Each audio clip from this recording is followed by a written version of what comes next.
Hello everyone. Chapter 4 lecture 5. Okay, અત્યાર સુધીના લેક્ચર્સમાં આપણે આ ચેપ્ટરમાં અલગ અલગ રીતો પ્રમાણે સેલ રેશિયોની કેલ્ક્યુલેશન જોઈ, ડેપ્રેશિએશનની ઇન્ફોર્મેશન્સ જે આપણને અલગ અલગ આપેલી હોય તો એના પ્રમાણે કઈ રીતે કેલ્ક્યુલેશન કરીશું એ બધા પોઈન્ટ્સ જોયા. ઇન્ટરેસ્ટ ઓન પરચેસ પ્રાઇસ એના પર માટે પણ કેલ્ક્યુલેશન જોઈ, બરાબર છે. અને સેલ રેશિયોની કેલ્ક્યુલેશન ખાસ આ ચેપ્ટરમાં અગત્યની છે, જેમાં તમને અલગ અલગ રીતો આપેલી હોય છે, મતલબ અલગ અલગ ગણતરી કરવી પડે એવી તમને ઇન્ફોર્મેશન આપી હોય છે, તો એ ખાસ ધ્યાનથી સમજવાની છે. આ ચેપ્ટરમાં ઇમ્પોર્ટન્ટ પોઈન્ટ છે. બીજું છે અહીંયા ખાસ આપણે આજે જે નવો પોઈન્ટ શીખીશું એ છે આપણા આજના ચેપ્ટરમાં આપણે જે ટાઈમ રેશિયો ગણીએ છીએ એ ટાઈમ રેશિયો દરેક ક્વેશ્ચનમાં આપણને અલગ અલગ મંથ્સ પ્રમાણે આપેલો હોય છે.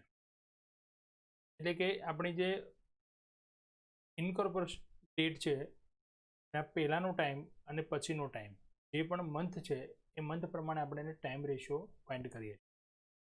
તો આ જે ટોટલ ટાઈમ પીરિયડ છે એટલે કે પરચેસથી લઈને એન્યુઅલ અકાઉન્ટ તૈયાર કરવા સુધીનો એ ટાઈમ 9 મંથનો આવે છે, 12 મંથ પણ હોઈ શકે છે, 5 મંથ પણ આવી શકે, 11 મંથ પણ હોઈ શકે, બરાબર. જરૂરી નથી કે 12 મંથ જ હોય. તો આજનો આપણો જે અગત્યનો પોઈન્ટ ટોપિક જે છે એ છે કે જે તમને ટોટલ પીરિયડ આપેલો છે એ ટોટલ પીરિયડ કેટલા મંથનો આપેલ છે એ ધ્યાનમાં રાખવાનું. આગળના બધા ક્વેશ્ચનમાં પણ આ બાબત તો અગત્યની હતી જ, પણ એ બધાની અંદર જે ખર્ચાઓ આપણને આપતા હતા ને એ ખર્ચાઓ કે આવક જે હોય એ આવક આપણને જે પીરિયડ આપેલો છે એની જ આપેલી હતી, તો પ્રોબ્લેમ નહોતો. આપણે એ જ સમયમાં એ પ્રમાણે વેચી દઈએ છીએ. પણ ધારો કે અહીંયા આપણે એક એક્ઝામ્પલ સમજીએ તો ધારો કે તમને 9 મંથનો ટાઈમ આપેલો છે, જેમાં 4 મંથ પ્રી પીરિયડ છે અને 5 મંથ પોસ્ટ પીરિયડ છે.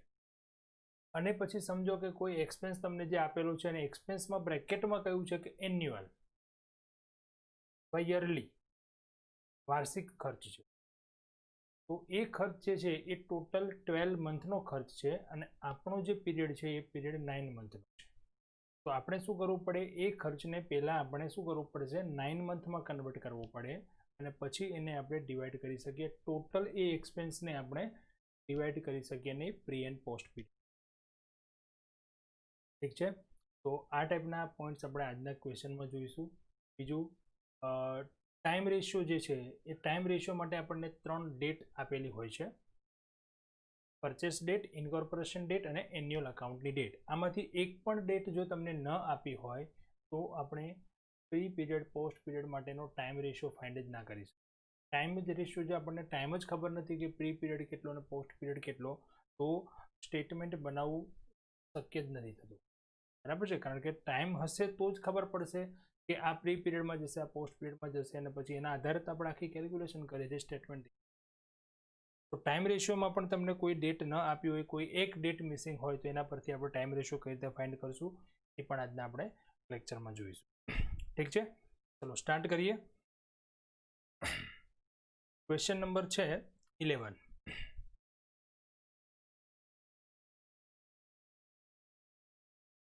Khatri Company Limited was formed on 1st August 2010 to purchase the running business of Patel Brothers from 1st April 2010, and the company has prepared its first accounts drawn up to 31st December 2010.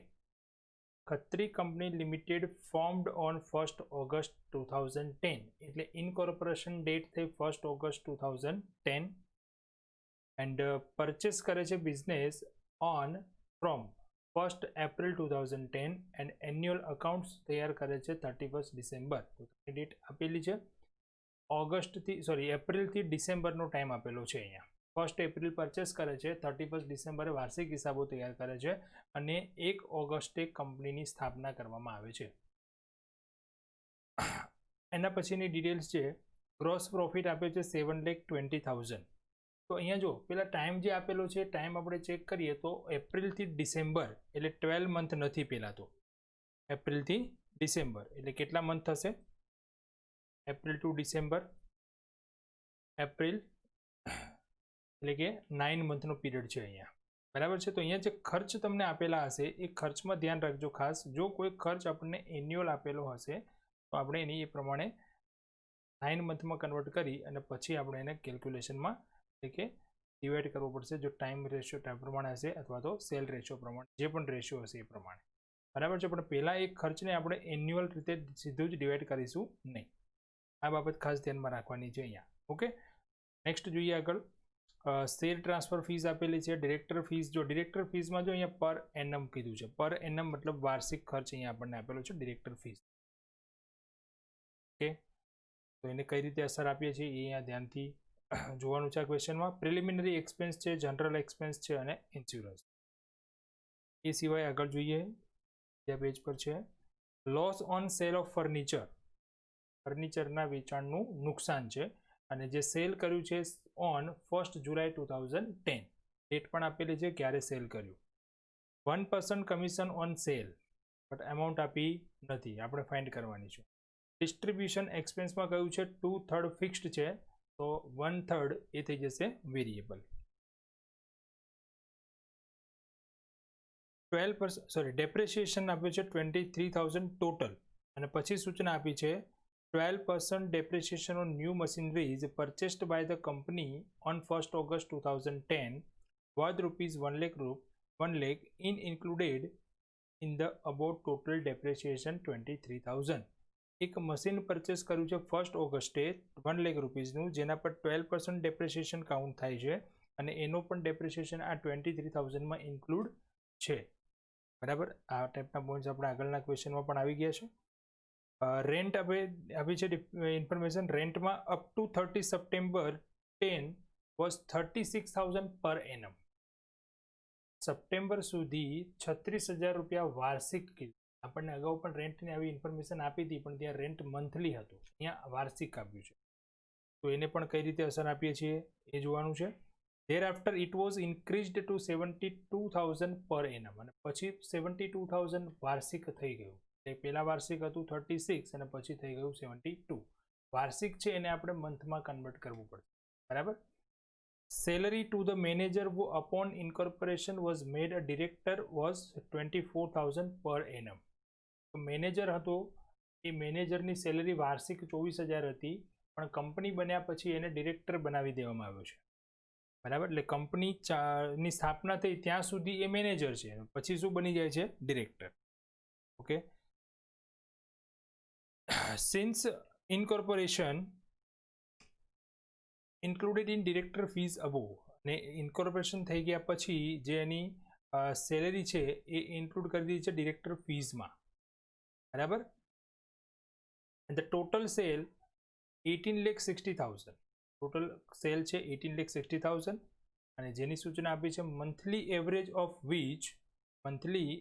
Of which for the 4 month of April to July 10 being 1/4 of that of the remaining period મતલબ total cell 18,60,000 છે હવે એને ratio કઈ પ્રમાણે છે એટલે કે કયા મંથમાં કેટલું છે એના માટે સૂચના આપી છે monthly average which for the 4 months of April to July એટલે કે એપ્રિલથી જુલાઈનું મંથલી એવરેજ કેટલી છે being 1/4 of that of the remaining period બાકીનો પીરિયડ જે છે એની ચોથા ભાગની એટલે કે 1/4 પાર્ટની છે તો આના પરથી આપણે સેલ રેશિયો કઈ રીતે ગણવાનો છે એ પણ અહીંયા અગત્યનો છે the company earn up uniform profit prepare the statement showing profit loss prior and after incorporation જો અહીંયા પ્રોફિટ માટે સૂચના આપી યુનિફોર્મ પ્રોફિટ એટલે પ્રોફિટ એક સરખો રહે છે વેચાણ ગમે તેટલું હોય વધારો ઘટાડો પણ પ્રોફિટ કેવો રહે છે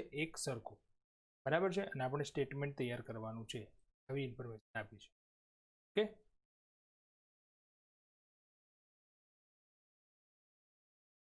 ચલો સ્ટાર્ટ કરીએ કેલ્ક્યુલેશન આમાં સૌથી પહેલા તો ફાઇન્ડ કરીશું ટાઈમ રેશિયો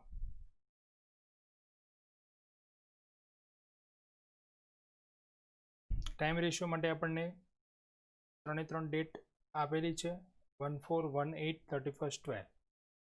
ઓકે, તો 14 to 18 and 18 to 31st 12 થઈ જશે 4 month and 5 month એટલે 4:5 આ થશે ટાઈમ રેશિયો. હવે ફાઇન્ડ કરીએ સેલ રેશિયો. તો સેલ રેશિયો માટે આપણે જોઈએ તો એપ્રિલ, મે, જૂન, જુલાઈ આ જે પીરિયડ છે એ ગણાશે પ્રી પીરિયડ, અને August, September, October, November, December એ ગણાશે પોસ્ટ પીરિયડ. આપણને સૂચના આપી હતી સેલ માટે કે સેલ્સ રેશિયો જે છે, સેલ્સનું જે પ્રમાણ છે એ કઈ રીતે છે. તો લાસ્ટ પેરેગ્રાફ હતો, જો total cell 18,60,000 and monthly average sale of which for the 4 month April to July એટલે પ્રી પીરિયડ થયો. પ્રી પીરિયડનું જે સેલ છે એ રિમેનિંગ પીરિયડ કરતાં 1/4 છે, બરાબર છે. એટલે આપણે અહીંયા ધારી લઈએ કે રિમેનિંગ પીરિયડનું સેલ 1 હોય, બરાબર છે. એટલે કે August, September, October, November, December આનું આપણે 1/1 રાખીએ તો અહીંયા કેટલું થઈ જાય 1/4. ડાયરેક્ટ જ સીધો આપણે આમ સમજીએ તો રેશિયો જ આપેલો છે, બરાબર છે. તો પ્રી પીરિયડમાં જે છે ટોટલ 4 મંથ એનું 1/4 છે, એનું ટોટલ કરીએ ને તો 1 થઈ જશે, બરાબર. 1/4 ને 4 વખત આપણે ટોટલ કરીએ તો 1 થઈ જશે, અને અહીંયા થઈ જશે 5. તો સેલ રેશિયો મળી જાય છે 1:5, બરાબર છે. ઇન્ફોર્મેશન ધ્યાનથી ખાસ સમજવાની છે, એકદમ ઇઝી છે સેલ રેશિયોની કેલ્ક્યુલેશન અહીંયા. ચલો નેક્સ્ટ હવે આવે છે ડિરેક્ટર ફીસ. જે ઇમ્પોર્ટન્ટ હતું અહીંયા ખાસ કે ડિરેક્ટર ફીસ જે છે એ ડિરેક્ટર ફીસ આપણને આપેલી હતી એન્યુઅલ, અને આપણો જે ટોટલ પીરિયડ છે એ છે 9 મંથ. તો આ જે 60,000 પર યનમ કીધું છે એને આપણે શું કરીશું, મંથમાં કન્વર્ટ કરીશું. અને ડિરેક્ટર ફીસ જે છે એ ડિરેક્ટર ફીસ એ પોસ્ટ પીરિયડ એક્સપેન્સ છે, એટલે વાર્ષિક ખર્ચ અહીંયા આપેલો છે, પણ આપણે પોસ્ટ પીરિયડમાં જેટલા મંથ હશે એટલા મંથનો જ ખર્ચ લઈશું, કારણ કે એટલે આપણે બે ભાગમાં વહેંચવાનો તો છે નહીં. ડિરેક્ટર ફીસ જ્યારે પણ આપણને આપેલું હોય આપણે ક્યાં લખીએ છીએ, પોસ્ટ પીરિયડમાં, બરાબર. તો અહીંયા પણ પોસ્ટ પીરિયડમાં જ લખીશું, પણ અહીંયા વાર્ષિક આપે છે, વાર્ષિક નહીં, આપણે કેટલી લખીશું 5 મંથની, કેમ કે પોસ્ટ પીરિયડ જે છે એ 5 મંથનો છે, બરાબર. તો ડિરેક્ટર ફીસ આવશે આ પ્રમાણે 60,000 × 5/12 એટલે થઈ જશે 25,000, બરાબર છે. તો આ પ્રમાણે થઈ જશે. અને નેક્સ્ટ હવે જોઈએ તો ડિસ્ટ્રીબ્યુશન એક્સપેન્સ, જેમાં આપણને સૂચના આપી હતી ફિક્સ્ડ અને વેરિયેબલ. 2/3 પાર્ટ ફિક્સ હતો અને 1/3 પાર્ટ થઈ જશે વેરિયેબલ. ફિક્સ્ડ પાર્ટ છે એને ટાઈમ રેશિયોમાં વેચીશું, વેરિયેબલ છે એને સેલ રેશિયો.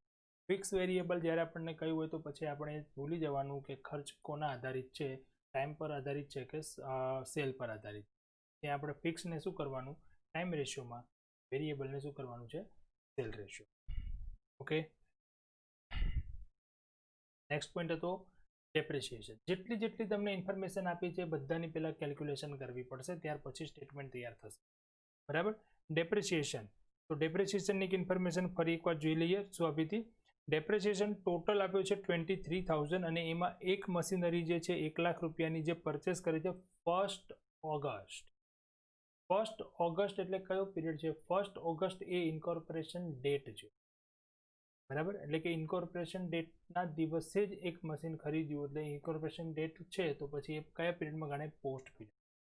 આપણે અગાઉ પણ ડેપ્રિસિએશનની કેલ્ક્યુલેશન કરી, સેમ આવી જ કેલ્ક્યુલેશન હતી કે ડેપ્રિસિએશન આપેલો હોય અને એમાં કોઈ એક મશીન નવું ખરીદ્યું હોય એનો ડેપ્રિસિએશન પણ આપેલો હોય, અને ક્યારે ખરીદ્યું છે એની ડેટ આપેલી હોય, પણ એ જે ડેટ હતી એ ડેટ ક્યારે હતી, બિફોર ઇન્કોર્પોરેશન, આફ્ટર પરચેસ.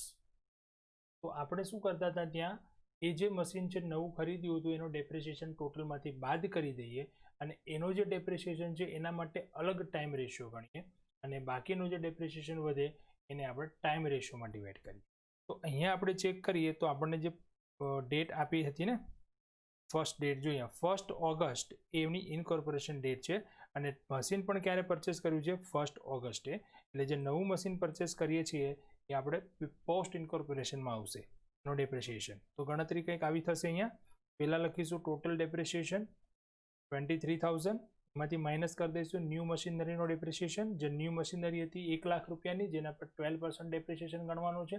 અને વાર્ષિક હિસાબો આપણે તૈયાર કરીએ છીએ 31/12, એટલે ઓગસ્ટથી ડિસેમ્બર સુધીના 5 મંથનો ડેપ્રિસિએશન જ આપણે તેના પર ગણાશે. તો 12% ગણશો તો 12,000, અને 5 મંથને આપણે કન્વર્ટ કરીશું તો 12,000 × 5/12 એટલે 5,000 ડેપ્રિસિએશન આવશે. બાકી વધશે 18,000, જે આપણે ટાઈમ રેશિયોમાં ડિવાઈડ કરશું 4:5માં, કેમ કે એ તો આખા જે આપણો સમય આપેલો છે ત્યાં સુધીનું ડેપ્રિસિએશન છે, બરાબર. તો પ્રી એન્ડ પોસ્ટમાં ડેપ્રિસિએશન ગણશું તો 18,000 ને 4/5માં ડિવાઈડ કરશો તો 8,000 10,000 થશે. જ્યારે 5,000 છે એ ઓનલી પોસ્ટ પીરિયડમાં આવશે, એને ડિવાઈડ કરવાનું નથી કે આપણે જે મશીન પરચેસ કર્યું એ મશીન ક્યારે પરચેસ કર્યું, 1 ઓગસ્ટે, અને 1 ઓગસ્ટ એ ઇનકોર્પોરેશન ડેટ હતી, એટલે આફ્ટર ઇનકોર્પોરેશન મશીન પરચેસ કર્યું છે તેનું ડેપ્રિસિએશન પણ આફ્ટર ઇનકોર્પોરેશનમાં આવશે, આપણે ડિવાઈડ કરવાનો. આટલો ફરક છે ઇન્ફોર્મેશનની ડેટ આપી ખાલી એટલું જ, બરાબર. અગાઉ આપણે ક્વેશ્ચન કર્યા પણ એના અંદર શું કહ્યું હતું, આપણે ડેટ ક્યારની આપી એટલે બિફોર ઇનકોર્પોરેશન, એટલે આપણે એના માટે અલગ ટાઈમ રેશિયો ગણતા હતા. જ્યારે ખરીદ્યું પરચેસ ડેટથી ઇનકોર્પોરેશન ડેટથી એન્યુઅલ ડેટ, બરાબર. પણ અહીંયા એવું થશે નહીં, કારણ કે પરચેસ કર્યું છે એ ઇનકોર્પોરેશન ડેટના દિવસે જ. તો ડેપ્રિસિએશન પણ વેચાઈ ગયો. રેન્ટ્સ જે હતું એ રેન્ટ્સ માટે આપણને સૂચના આપી હતી એન્યુઅલ, પણ આપણે શેમાં કન્વર્ટ કરવું પડે એને મંથલીમાં. તો મંથલી રેટ ગણીએ તો 36,000 / 12 કરીએ તો પર મંથ રેન્ટ થઈ જાય 3,000, પણ ક્યાં સુધી હતું આ, અપ ટુ સપ્ટેમ્બર ના આપી હતી. અપ ટુ 30 સપ્ટેમ્બર રેન્ટ જે છે આપણું એ રેન્ટ થઈ જાય છે 36,000, અને ત્યાર પછી રેન્ટ છે એ પર એનમ થાય છે 70. તો અહીંયા જો મંથલી રેન્ટ હતું એ આપણે 3,000 ડિવાઈડ થઈ ગયું સપ્ટેમ્બર સુધી. હવે આપણે એને વેચીએ તો વેચવા માટે એપ્રિલ, મે, જૂન અને જુલાઈ 4 મંથ છે એ કયા ગણાય છે, પ્રી પીરિયડમાં. તો એ 4 મંથનું રેન્ટ કેટલું થઈ જાય છે 12,000, કેમ કે જુલાઈ સુધી તો પર મંથ રેન્ટ કેટલું છે 3,000 જ છે, પછી વધારો થાય છે. એટલે હવે જે પોસ્ટ પીરિયડમાં વધારો થાય છે તો વધીને કેટલા થાય છે હવે 70 ઓગસ્ટ અને સપ્ટેમ્બર, આ બંનેમાં પણ 3,000 જ છે. વધારો તો સપ્ટેમ્બર પછી થાય છે, તો ઓગસ્ટ અને સપ્ટેમ્બરમાં અને ઓક્ટોબરથી ડિસેમ્બરમાં કેટલું રેન્ટ આવશે તો ગણતરી કરીએ તો ઓગસ્ટ સપ્ટેમ્બરમાં 3,000, એટલે 2 મહિનાનું રેન્ટ થઈ જશે 6,000. જ્યારે ઓક્ટોબરથી ડિસેમ્બરમાં આપણે મંથલી ગણીએ તો 72 / 12 એટલે 6,000 થશે, અને એના મંથ થઈ ગયા 3, તો મલ્ટીપ્લાય કરીએ તો 18,000, એટલે 6 + 18 પોસ્ટ પીરિયડમાં થઈ જાય છે 24,000. તો આ ટોટલ થઈ ગયું આપણું રેન્ટ, 12,000 પ્રી પીરિયડમાં અને 24,000 પોસ્ટ પીરિયડ. ઓકે, અને હવે આવશે મેનેજર સેલરી, પણ જોઈ લઈએ manager salary. Last second paragraph હતો, જો salary to the manager who upon incorporation was made a director was 24,000 per annum. Manager છે એને કંપની બન્યા પછી ડિરેક્ટર બનાવવામાં આવે છે, પણ મેનેજર છે ત્યાં સુધી એની સેલરી ચાલુ રહેશે 24,000 પર એનમ વાર્ષિક. અને ડિરેક્ટર બન્યા પછી એને પગાર આપવામાં આવશે, પણ એનો સમાવેશ ક્યાં કરી દીધો છે, ડિરેક્ટર ફીઝમાં. તો મેનેજર હતો ત્યાં સુધી એને જે જે ફર્મ જે છે એ પગાર આપે છે તો એ પ્રી પીરિયડમાં ગણાશે, અને આફ્ટર એને ક્યાં એનો પગાર જે છે શેમાં સમાવેશ કરી દીધો, ડિરેક્ટર ફીઝમાં. તો ડિરેક્ટર ફીઝ તો આપણે ઓલરેડી પહેલાં ગણી લીધી કે જે ડિરેક્ટર ફીઝ હતી એ આપણે પોસ્ટ પીરિયડમાં લેવાની છે અને 5 મંથની લેવાની છે, એમાં એની સેલરી આવી ગઈ. આપણે ખાલી અહીંયા ગણવાની છે કે એની પ્રી પીરિયડમાં સેલરી કેટલી રહેશે. તો 24,000 પર એનમ છે વાર્ષિક, અને આપણે પ્રી પીરિયડ કેટલો ગણીએ છીએ ખાલી 4 મંથનો, તો કેટલા થઈ જશે 8,000. ઓકે, ચલો હવે સ્ટેટમેન્ટ તૈયાર કરી શકીએ.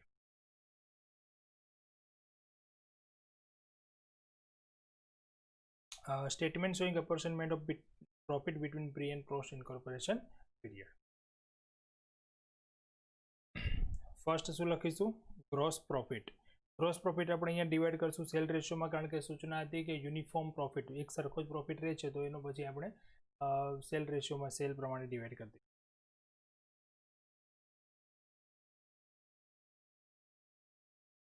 સોરી, એસ given કેમ લખ્યું છે, 1 મિનિટ ચેક કરી લઈએ બાકી રહે. યસ, ગ્રોસ પ્રોફિટ અહીંયા છે 7,20,000 અને ગ્રોસ પ્રોફિટ માટે આપણને છેલ્લે સૂચના આપી હતી ટોટલ સેલ 18,60,000 છે એન્ડ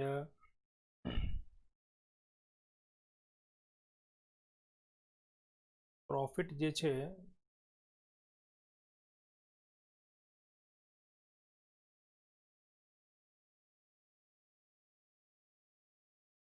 પ્રોફિટ માટે ઇન્ફોર્મેશન આપી ક્વેશ્ચનમાં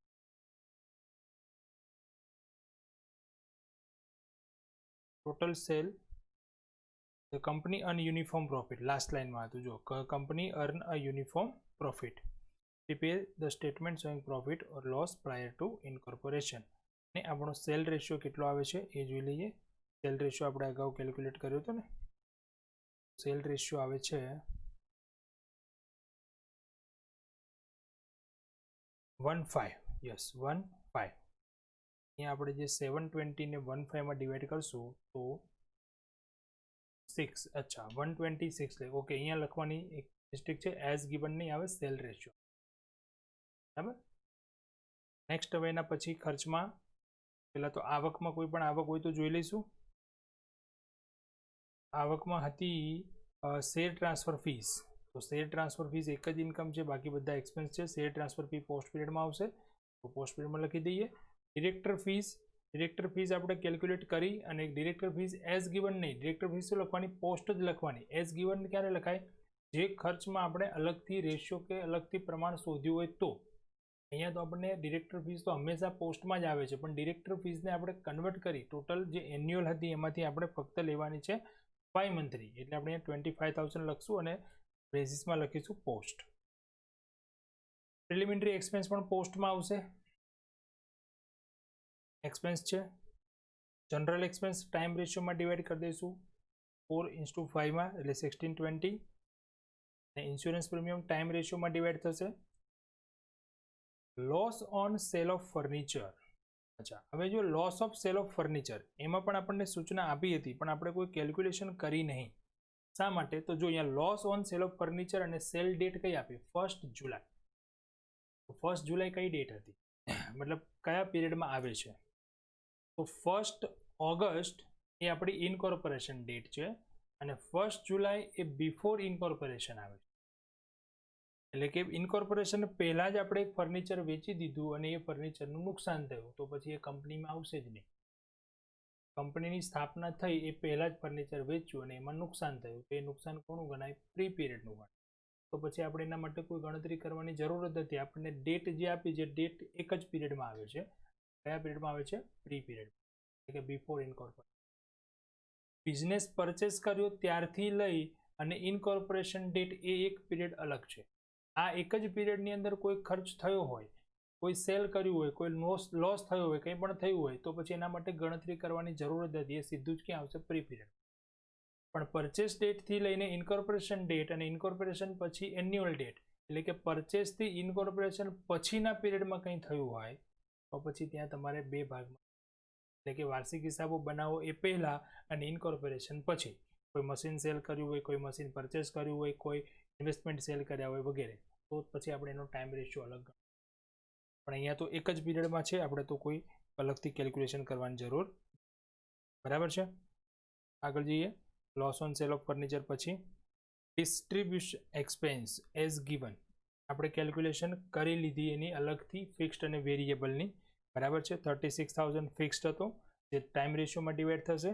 વેરિયેબલ જે હતો એ સેલ રેશિયોમાં ડિવાઈડ થશે. બરાબર છે. અહીંયા પણ આ એરર છે ટાઈપિંગની, થોડીક ધ્યાન રાખજો. અહીંયા હું પીડીએફમાં ચેન્જ કરી દઈશ. બરાબર. અહીંયા સેલ રેશિયો આવશે વેરિયેબલમાં. Okay. Depreciation total as given જેની પણ આપણે અલગથી કેલ્ક્યુલેશન કરી લીધી છે તો અહીંયા સીધું 8,000 15,000 લખી. મેનેજર સેલરી એ પણ એઝ ગિવન, કારણ કે એ પોસ્ટ પીરિયડમાં જ લેવાની છે, પ્રી પીરિયડમાં જ લેવાની છે. પોસ્ટમાં તો પછી ડિરેક્ટર બની જાય છે અને ડિરેક્ટર ફીસ ઓલરેડી આપણે લખી દીધી છે. બરાબર. મેનેજર સેલરી પછી રેન્ટ પણ આપણે ગણી લીધું, એઝ ગિવન પ્રમાણે લખી દઈશું 12,000 and 24,000. કમિશન એઝ ગિવન આવશે. કમિશન આપણને આપેલું હતું 1% ઓન સેલ. તો જે સેલ્સ આપ્યું છે એ સેલ્સને આપણે ડિવાઈડ કરી દઈએ સેલ રેશિયોમાં અને પછી આપણે એને વેચી દઈએ બંને પાર્ટમાં અને પછી એનું 1% કરીએ તો સેલ કમિશન મળી જશે. બરાબર છે. એ પ્રમાણે થર્ડ 3100. જો અહીંયા ગણતરી સમજી લો, એ લખવું હોય તો તમારે પછી લખી લેજો. આપણને ટોટલ જે સેલ આપ્યું હતું એ સેલ છે 18,60,000 અને આપણો રેશિયો આવ્યો તો 1.5 સેલ રેશિયો. તો આને 1.5માં ડિવાઈડ કરી દો 18,60,000 ને. અને પ્રી પીરિયડમાં જે સેલ આવે એનું 1% કરો. કમિશન 1% હતું ને, 1% ઓન સેલ. તો જે પીરિયડનું જેટલું સેલ આવે છે એના 1% કરી દો ડાયરેક્ટ, આપણને કમિશન મળી જશે. બરાબર છે. પ્રોફિટ આવે છે બંનેમાં, કારણ કે બંનેમાં ઇન્કમ વધારે છે. 6,01,000 પોસ્ટ પીરિયડમાં થાય છે અને 1,20,000 પ્રી પીરિયડમાં થાય છે. અને ડિફરન્સ જે છે એ બંનેનો આપણને એક્સપેન્સ સાઇડ મળે છે, એટલે બંને સાઇડ પ્રોફિટ મળે છે.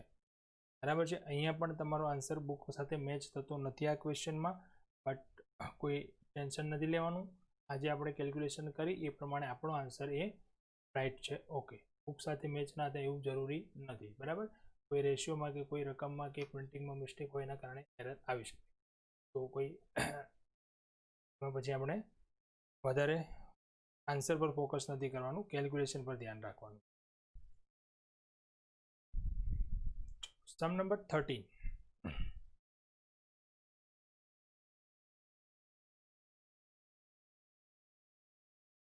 number. Kiran Limited was incorporated to acquire a running business of Surya Traders from 1st January 11. Accounts prepared on 31st October. Surya Traders no business Kiran લિમિટેડે purchase કર્યો છે from 1st જાન્યુઆરી, એટલે purchase date આપી દીધી 1st January. Accounts prepared on 31st October 11. Accounts તૈયાર કર્યા 31st October. એટલે આપણો total period થયો જાન્યુઆરી ટુ ઓક્ટોબર, એટલે કે 10 months. gives following information. Prepare statement showing profit for pre and post incorporation period. હવે અહીંયા જો આપણને ઇનકોર્પોરેશન ડેટ નથી, પરચેસ ડેટ આપી દીધી, ફાઇનલ અકાઉન્ટની ડેટ પણ આપી દીધી, પણ કંપની ક્યારે બની એ નથી આપી. ચેક કરીએ ક્યાંય વિગત અલગથી આપી હોય તો. ગ્રોસ પ્રોફિટ છે 1,84,000. Profit earn on sales @20% pre incorporation period. Pre પીરિયડમાં 20% પ્રોફિટ છે. તો ગ્રોસ પ્રોફિટ આપેલો છે, સેલ નથી આપ્યો. ગ્રોસ પ્રોફિટ ટોટલ 1,84,000 છે અને પછી સેકન્ડમાં એવું કહ્યું છે કે જે પ્રી પીરિયડમાં જે આપણને સેલ પ્રોફિટ મળે છે સેલ્સ પર 20%. The sales up to the end of every month. The sale up to the end of every month in pre-incorporation period was 50,000. The pre-period માં દરેક મહિનાનું સેલ 50,000 હતું. મંથલી સેલ 50,000 છે એવું ડાયરેક્ટ આપવાને બદલે આવી સૂચના આપી છે. The sale up to the end of every month in pre-incorporation, એટલે કે પ્રી પીરિયડમાં દરેક મહિનાના અંતે વેચાણ હતું 50,000. તો મતલબ શું થયો? મંથલી સેલ કેટલું હતું? 50,000. ક્યારે? Pre period. પણ પ્રી પીરિયડ કેટલો એ જ ખબર નથી, કારણ કે ઇન્કોર્પોરેશન ડેટ હજુ કેમ આપી નથી. While in post incorporation period it was 1,20,000 up to end of every month. Post પીરિયડમાં દર મહિનાનું સેલ હતું 1,20,000. મંથલી સેલ આપી દીધું કે પ્રી પીરિયડમાં આટલું હતું મંથલી સેલ અને પોસ્ટ પીરિયડમાં આટલું મંથલી સેલ હતું, પણ મંથ કેટલા? ટોટલ મંથ 10 છે, એમાંથી પ્રી પીરિયડમાં મંથ કેટલા, પોસ્ટ પીરિયડમાં મંથ કેટલા? તો એ ટાઈમ રેશિયો મળે તો પછી સેલ રેશિયો મળી જાય, અને સેલ રેશિયો મળે તો આપણે પ્રોફિટને વેચીએ. પણ અહીંયા ઇન્કોર્પોરેશન ડેટ આપી નથી એટલે આપણે ટાઈમ ડિવાઈડ કરી શકીએ એમ નથી. આગળ જોઈએ હજુ ક્યાંય આપેલી હોય તો. The cost of goods sold in pre-incorporation period was 1,60,000. Cost of goods sold એટલે વેચેલ માલની પડતર. Cost of goods sold એટલે જે 1,60,000. પણ આ ટોટલ નહીં, ઓનલી પ્રી ઇન્કોર્પોરેશન પીરિયડ, ખાલી પ્રી પીરિયડની કોસ્ટ ઓફ ગુડ્સ સોલ્ડ આપી. The purchase consideration was paid on 1st July 11. Purchase પ્રાઇસનું પેમેન્ટ ક્યારે કર્યું એ ડેટ આપી દીધી, 1st જુલાઈ આપી પેમેન્ટ કર્યું છે. And the profit and loss account include the following details. Office expense, director fees yearly. ફરી પાછું અહીંયા એની વિગત આવી, યરલી આપી છે ડિરેક્ટર ફીઝ. આપણે શું કરવાનું છે? પોસ્ટ પીરિયડમાં જેટલા મંથ આવે એટલા મંથની લખવાની છે, ટોટલ આપણે એને વહેંચવાની નથી, કારણ કે ટોટલ પીરિયડ પણ અહીંયા 10 મંથ જ છે, નોટ 12 મંથ. ડેપ્રેશિએશન છે, taxes, sales commission, interest on purchase price, એના માટે ડેટ આપી હતી, તો એના માટે આપણે કેલ્ક્યુલેશન કરવી પડશે કે કેટલામાં આપણે કયા સમયમાં વેચીશું. Sale distribution expense, salesman salary monthly છે, મેનેજર સેલરી ફરી પાછું યરલી આવ્યું, manager salary, interest on debenture, carriage outward and share transfer fees. The premises is leased out, lease મતલબ રેન્ટ, ભાડા પટ્ટે જે આપણે કહીએ તે, leased out to company from 1611 on the annual rental of 3600. The premises is leased out to company, કંપનીને ભાડે આપેલી છે from 1611 on the annual rent 3600. 1/6 થી આ પ્રોપર્ટી પ્રિમાઇસીસ મતલબ આપેલી છે, એનું વાર્ષિક ભાડું 3600 રૂપિયા છે. The amount of depreciation include depreciation 12% on the machines purchased on 1st March worth 120. લગભગ દરેક ક્વેશ્ચનમાં ડેપ્રિસિએશનનો સેમ પોઈન્ટ આવે છે, ડેટ કઈ આપે છે પરચેસની ધ્યાનમાં રાખવાનું છે. બી અલગ અલગ રીતો હોય છે જેની આપણે અલગ અલગ રીતે કેલ્ક્યુલેશન જોઈ છે, બરાબર. સો નેસેસરી કેલ્ક્યુલેશન સ્ટેટમેન્ટ તૈયાર કરવાનું છે અને બધી જ ગણતરી આપણે દર્શાવવાની છે. સો નેસેસરી કેલ્ક્યુલેશન એવું કહ્યું છે, બરાબર છે. તો અહીંયા આપણે ટાઈમ રેશિયો કઈ રીતે ગણીશું પહેલાં તો, કારણ કે ઇન્કોર્પોરેશન ડેટ આપી, ઇન્કોર્પોરેશન ડેટ નથી એટલે આપણે ટાઈમ રેશિયો ફાઇન્ડ ના કરી શકીએ. ટાઈમ રેશિયો ના મળે તો સેલ રેશિયો ના મળી શકે, કયું સેલ કેટલા સમયનું છે એ જ ખબર ના પડે. આ બે વસ્તુ ના મળે તો સ્ટેટમેન્ટ કઈ રીતે તૈયાર કરવું, બરાબર છે. તો અહીંયા આપણે ટાઈમ રેશિયો ગણવા માટે ઇન્કોર્પોરેશન ડેટ કઈ રીતે ફાઇન્ડ કરીએ છીએ એ ધ્યાનથી તમારે, ઓકે. ચલો, તો જો ઇન્કોર્પોરેશન ડેટ નથી આપી તો આપણને ક્યાંક ને ક્યાંક એવા ક્લુ આપેલા હશે, ક્યાંક સૂચના હશે જ એવી કે જેના પરથી આપણે ઇન્કોર્પોરેશન ડેટ ફાઇન્ડ કરી શકીએ. જો પર્ટિક્યુલર કોઈ વસ્તુ દરેક ક્વેશ્ચનમાં ફિક્સ નથી કે તમને આ આપ્યું હોય તો એના પરથી જ ઇન્કોર્પોરેશન ડેટ મળે, કે આ વિગત આપી હોય તો એના પરથી સેલ રેશિયો મળે, આ વિગત હોય તો એના પરથી ટાઈમ રેશિયો મળે, ના, બરાબર છે. જેવી ઇન્ફોર્મેશન છે એ પ્રમાણે આપણે કેલ્ક્યુલેશન કરવાની છે. ચલો અહીંયા જોઈએ આપણે, ફર્સ્ટ પોઈન્ટ હતો gross profit. Second point pre period માટેનો ઓનલી આપેલો છે કે પ્રી પીરિયડમાં પ્રોફિટનો રેટ કેટલો હતો 20%, એટલે કે પ્રી પીરિયડમાં જેટલું પણ સેલ હશે એ સેલ્સ પર આપણે 20% નફો ગણીએ તો પ્રી પીરિયડનો પ્રોફિટ મળી શકે, બરાબર છે. બીજું જોઈએ આગળ, તો છેલ્લે ફોર્થ નંબરમાં એક સૂચના આપી હતી ઓનલી પ્રી પીરિયડ માટે. જો પ્રી પીરિયડમાં કોસ્ટ ઓફ ગુડ સોલ્ડ હતી 1,60,000, તો ગ્રોસ પ્રોફિટનો રેટ અને આજે કોસ્ટ ઓફ ગુડ સોલ્ડ આપી છે એના પરથી આપણે પ્રી પીરિયડનું સેલ ફાઇન્ડ કરી શકીએ. અને જો પ્રી પીરિયડનું સેલ મળી જશે તો પછી આપણને પ્રી પીરિયડની ડેટ પણ મળી જશે કે કેટલો સમય પ્રી પીરિયડ છે, બરાબર. ચલો, જો આની ગણતરી આ પ્રમાણે કરીશું. સૌથી પહેલાં તો ટાઈમ રેશિયો ફાઇન્ડ કરવો છે આપણે, તો પ્રોફિટનો રેટ ઓન કોસ્ટ ગણવો છે, કારણ કે ઓન સેલ છે. ધારો કે સેલ્સ કેટલું છે 100, એમાંથી પ્રોફિટ આપણે માઇનસ કરીએ 20, કારણ કે 20% પ્રોફિટ હતો. તો cost of good sold, cost પણ કહીએ એને કોસ્ટ ઓફ ગુડ સોલ્ડ, વેચેલ માલની પડતર કહી શકીએ ને. વેચેલ માલની પડતરનું સૂત્ર હતું વેચાણ માઇનસ કાચો નફો, સેલ્સ માઇનસ ગ્રોસ પ્રોફિટ. તો 80 રૂપિયા જ્યારે કોસ્ટ ઓફ ગુડ સેલ છે ત્યારે 20 રૂપિયા પ્રોફિટ છે, તો 100 એ કેટલો આવશે 25.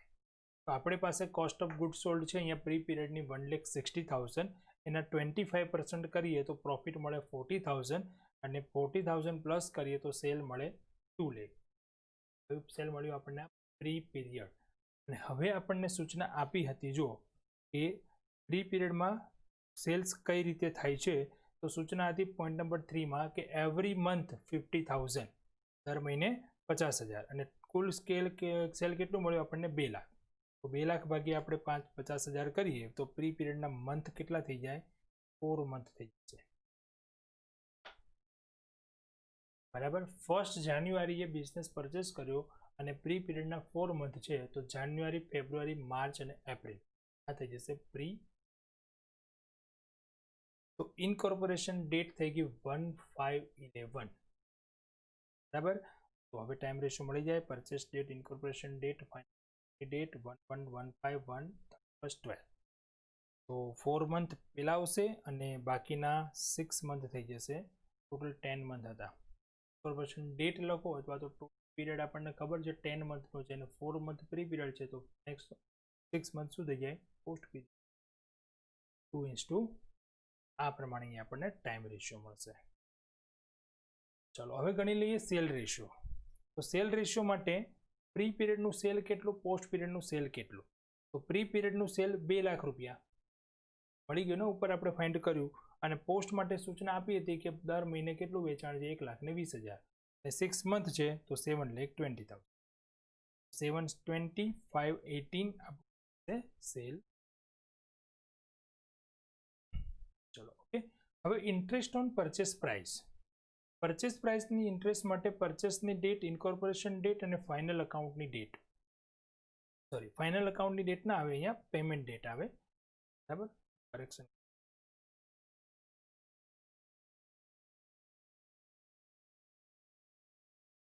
Okay, purchase date, incorporation date અને પેમેન્ટ ડેટ. પેમેન્ટ ડેટ આપી હતી એટલા માટે આપણે ગણવું પડશે ને પેમેન્ટ ડેટ છે એ પાછું આફ્ટર ઇન્કોર્પોરેશન છે. તો 4 મંથ અને 2 મંથ, તો 2:1 થઈ જશે ઇન્ટરેસ્ટ ઓન પરચેસ પ્રાઇસનો રેશિયો. ડેપ્રિસિએશનની કેલ્ક્યુલેશન કરીએ તો ડેપ્રિસિએશન ટોટલ છે 15,300. અને એક મશીન આપણે જે ન્યૂ મશીન પરચેસ કર્યું હતું 1 માર્ચ. અહીંયા જો 1 માર્ચ એ પીરિયડ પણ ક્યાં આવે, 1 માર્ચ.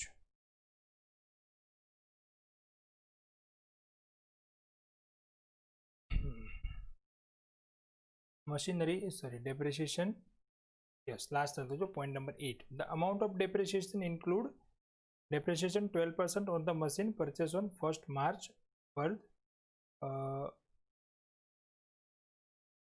1,20,000. ઓકે, એટલે 1 માર્ચે અહીંયા પરચેસ કર્યું છે. તો 1 માર્ચ એ ક્યાં આવે છે, બિફોર ઇન્કોર્પોરેશન પહેલા. તો ઇન્કોર્પોરેશન પહેલા અને ઇન્કોર્પોરેશન પછી પીરિયડમાં આપણે એને વેચવું પડશે, પણ ક્યારથી, 1 માર્ચથી. બરાબર છે. બાકીનો ડેપ્રિસિએશન જે છે એ આપણે વેચી દઈશું ટાઈમ રેશિયોમાં, જે આપણો ટાઈમ રેશિયો 2:3. નવા મશીન માટે ગણતરી કરવી હોય ટાઈમ રેશિયોની તો આ પ્રમાણે કરી શકાય. પરચેસ મશીનની ડેટ લખો, ઇન્કોર્પોરેશન ડેટ લખો અને એની ફાઇનલ અકાઉન્ટની ડેટ લખો. તો પરચેસ ડેટ હતી 1 માર્ચ, ઇન્કોર્પોરેશન ફિક્સ છે 1/5 અને 31st 12. તો કેટલા મંથ થશે અહીંયા, ફર્સ્ટમાં માર્ચ, એપ્રિલ 2 મંથ, તો ફિક્સ છે 6 મંથ, તો એનો રેશિયો થઈ જશે 1:3. બરાબર, આ રેશિયો કઈ રીતે આવ્યો એની આ કેલ્ક્યુલેશન છે. ડેપ્રિસિએશન વેચી દઈએ. 5,700 ને 2:3 માં વેચીશું અને 9,600 ને 1:3 માં વેચીશું. બરાબર, અને આપણે મશીન જે છે એ 1 માર્ચે પરચેસ કર્યું, ટોટલ 8 મંથનું એના પર ડેપ્રિસિએશન ગણાશે, એટલે એ 9,600 થશે. માઇનસ કરશો એટલે ટોટલ ડેપ્રિસિએશનમાંથી તો 5,700 વધશે. બરાબર છે, તો આ પ્રમાણે થઈ ગઈ ડેપ્રિસિએશનની કેલ્ક્યુલેશન.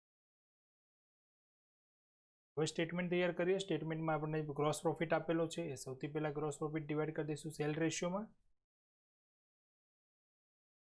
અથવા આપણને સેલ પણ મળી ગયું છે. સેલ્સને આપણે જે રેટ આપેલો છે રેટ પ્રમાણે ગણી લઈએ 25%, તો એ પ્રમાણે પણ મળી જાય. શેર ટ્રાન્સફર ફી પોસ્ટમાં આવશે. ઇન્કમ છે. ઓફિસ એક્સપેન્સ ટાઈમ રેશિયોમાં ડિવાઈડ થશે, ટાઈમ રેશિયો છે 2:3. ડિરેક્ટર ફીસ એઝ ગિવન, એટલે કે 27,000 × 6 / 12, કારણ કે 6 મંથ છે ને પોસ્ટ પીરિયડમાં આપેલી છે શું આપણને યરલી. અહીંયા એઝ ગિવનને પોસ્ટ જ લખવાનું છે. બરાબર, પોસ્ટ લખાશે અને ટોટલ ખર્ચ થશે ક્યાં, પોસ્ટ પીરિયડમાં, ગણાશે 6 મંથ માટે. ડેપ્રિસિએશન આપણે કાઉન્ટ કરેલો છે એટલે લખી દઈશું as given. Okay, salesman salary. Salesman salary માટે ઇન્ફોર્મેશન હતી, સેલ્સમેન સેલરીની સૂચના આપણને આપેલી હતી. જો સેલ્સમેન સેલરી હતી મંથલી 750, તો પછી શું લખી દેવાનું, એઝ ગિવન, અને જે મંથ છે મંથ પ્રમાણે મલ્ટીપ્લાઇડ કરી દે. મેનેજર સેલરી 18,000 ડિવાઇડેડ બાય 12 એટલે 15,000 થઈ જશે. મંથલી ગણી શા માટે, કારણ કે યરલી આપી છે, મંથમાં કન્વર્ટ કરો, જેટલા મંથ જે પીરિયડમાં છે એ પ્રમાણે મલ્ટીપ્લાઇડ કરી દો. ઇન્ટરેસ્ટ ઓન ડિબેન્ચર ઓલવેઝ પોસ્ટમાં આવશે. ટેક્સીસ ટાઈમ રેશિયોમાં આવશે.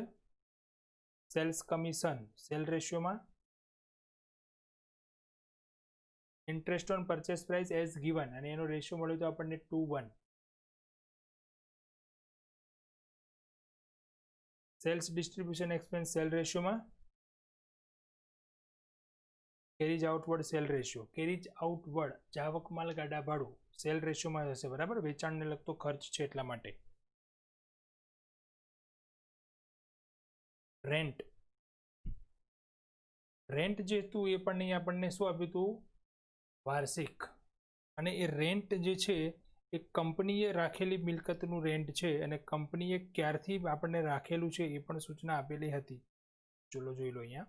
ધ પ્રિમાઇઝિસ લિસ્ટ આઉટ 1/6 1 જૂને, અને કંપનીએ જ રાખી છે, 1/5 આપણી ઇન્કોર્પોરેશન ડેટ હતી, તો 1/6 to 31 ડિસેમ્બર એટલે 6 મંથનું રેન્ટ, સોરી 5 મંથનું રેન્ટ ત્યાં ગણાશે ઓનલી, અને એ લખાશે પોસ્ટ પીરિયડમાં, બરાબર છે. અને આપણે સ્ટેટમેન્ટ કમ્પ્લીટ કરશું તો બંનેમાં પ્રોફિટ આવે છે.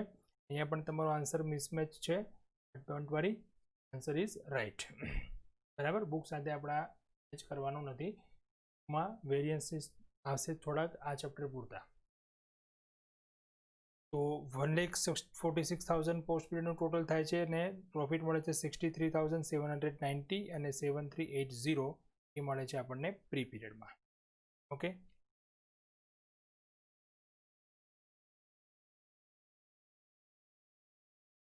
ચલો ઓકે, તો કમ્પ્લીટ કરીએ છીએ અહીંયા. અને આના ઘણા બધા ક્વેશ્ચન આપણે કર્યા છે, જે કર્યા છે ક્વેશ્ચન એ ટાઈપના તમને હોમવર્કમાં પણ આપવાના છે, પણ ગ્રુપમાં અલગથી મેસેજ કરી, બરાબર છે, એ પ્રમાણે તમારે કરવાના છે. Okay, thank you.